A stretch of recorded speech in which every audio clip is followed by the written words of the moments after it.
Hello, how are you today? Okay, so, excuse me.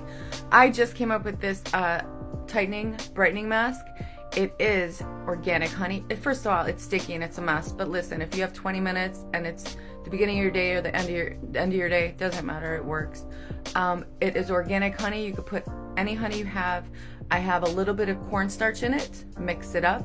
I have some golden flaxseed meal. If you do not have that, you could literally soak flax seeds and then strain them and use the gel from that. But I have flaxseed golden powder, honey, a little bit of cornstarch. I have vitamin C powder because I have it for my smoothies, but I also have a little bit of lemon in it. So if you don't have the vitamin C powder, you can use the just like a squirt of lemon. Mix it up, leave it on your face for about 20 minutes, or as long as you can handle the stickiness.